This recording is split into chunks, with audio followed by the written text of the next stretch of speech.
дар майдони парчами давлатии ҷумҳурии Тоҷикистон дар шаҳри Бӯстон маросими гусели аввалин гурӯҳи ҷавонони ихтиёрӣ барои хизмат дар сафи қувваҳои мусаллаҳи ҷумҳурии Тоҷикистон баргузор гардид. гуфта шуд, ки дӯст доштани ватан, ҳимояи марзубум ва дастовардҳои замони собиқсолӣ шарафи ҷавонмардӣ буда, ҷавонон ҳамчун пайравони пешвои миллат муҳтарам Эмомалӣ Раҳмон бо иҷрои рисолати худ ба халқу ватан садоқати хешро нишон медиҳанд. хизмат дар сафи артиши миллӣ мактаби мардонагӣ арзёбӣ гардида, илова карда шуд, ки ҷавонон ҳангоми хизмат рӯҳану ҷисман обу тоб меёбанд.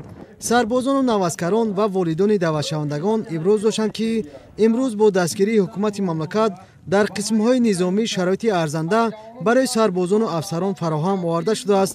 диловарони ватан барои пойдории сулҳу дастовардҳои замони собиқсолӣ ва марзу буми кишвар саҳми худро мегузоранд.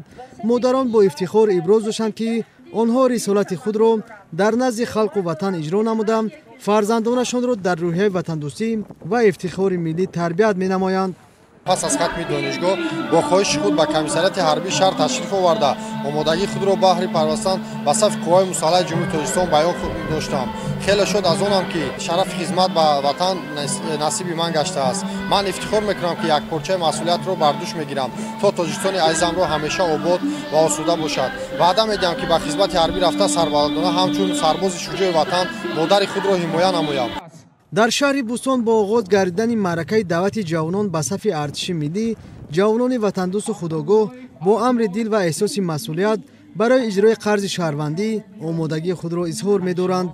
зеро онҳо хуб дарк намуданд, ки хизмат ба ватан модар қарзи шаҳрвандӣ ва рисолати ҷавонмардӣ буда, дар замони имрӯз аз гузашта беш дӯст доштани ватан муҳимияти бештар пайдо намудааст.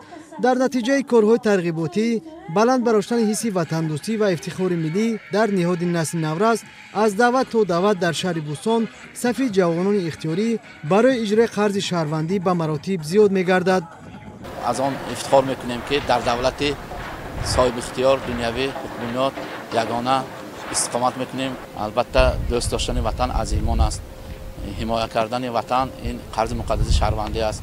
бовари комил дорам, ки навазкарон, даъватшавандагон баҳри ҳимояи ватан ба халқи худ, ба ватани худ, ба президенти худ содиқона хизмат мекунанд. гусели навазкарон дар шаҳри Бӯстон бо риояи суннатҳои дерин, шодиву сурури хурду бузург дар фазои тантанавӣ сурат гирифт. дар фарҷоми чорабинӣ аз ҷониби бахши фарҳанги мақомоти иҷроияи ҳокимияти давлатии шаҳри Бӯстон барномаи рангини фарҳангиву фароғатӣ пешкаш гардид. маъракаи гусели навазкарон бо шодиву фараҳмандӣ ва болидахотирии онҳо сурат гирифта, диловарони ватанро сокинони шаҳри Бӯстон бо ифтихори зиёд ба сафи артиши миллӣ гусел намуданд.